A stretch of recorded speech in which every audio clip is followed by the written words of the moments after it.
So in response to one of Monica's claims, the way humans form opinions about others plays an important role in how candidates are perceived over time. I acknowledge how a larger election process can bring out the flaws in potential candidates. However, the banter that is exchanged throughout the process can undermine the ethos of our future president. Instead of having the perception that the leader of our country is suitable for the position elected, we will more likely focus on their exposed flaws throughout the process. For example, on an article found on Elite Daily, the claim is long campaigns increase divisiveness and damage America's global standing. I'm quoting, "Trump is a demagogue who propelled himself forward by appealing to people's fears, but the more attention he's received, the better his campaign has done. He has taken complete advantage of the ridiculous nature of American elections.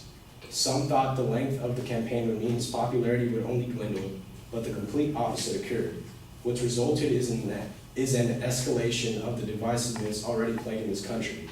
Trump rallies have led to violence between his supporters and the protesters on multiple occasions.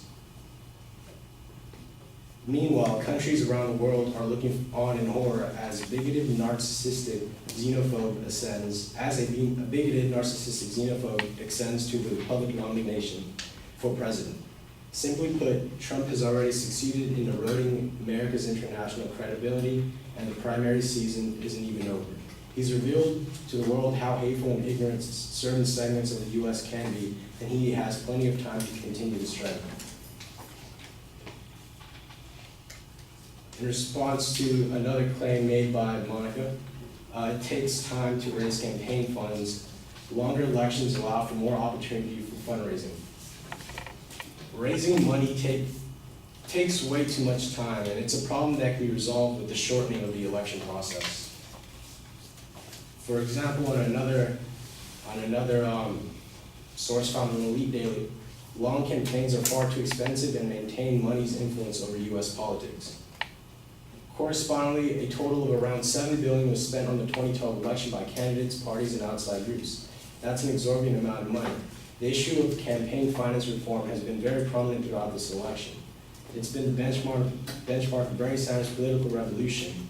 If American election campaigns were shorter, they'd also be cheaper, less time to raise and spend money, campaign money, and U.S. politics would be less beholden to money.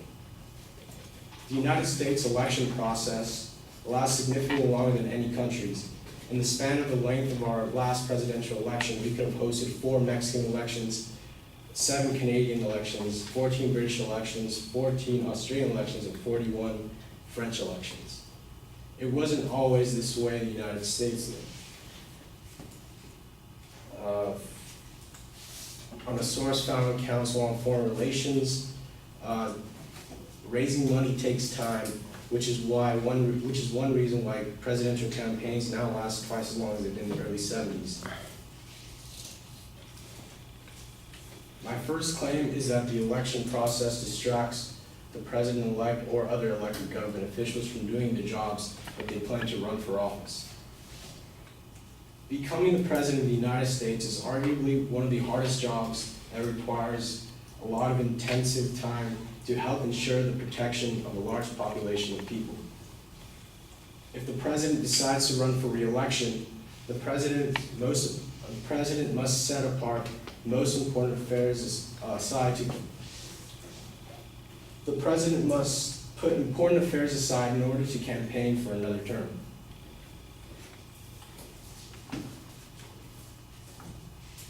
On a source found on Politico, it is claimed that the election process distracts the president from doing his job if he plans to run for re-election. Evidence is, no, it's not your imagination. President Barack Obama is spending a whole lot of time fundraising, perhaps more than any incumbent president in history. Including this week's trip to California, he will have spent 8 of 24 weekdays during this past month. That's a third of them on the road collecting cash.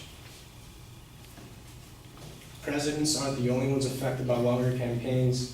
Congressmen have claimed to only spend half their time serving their actual positions. So in reference to an article on Newsweek, despite a $174,000 salary, members of Congress do the job we them to do only part-time. The rest of the time, they're chasing money for their re-election campaigns. My second claim is that most Americans feel that a prolonged election causes fatigue.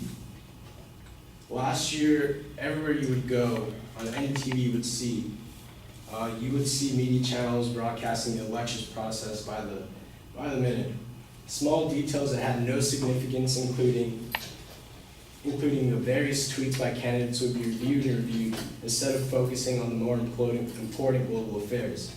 The prolonging of the election process, specifically the primaries, ends up being more of a reality TV show than something of value.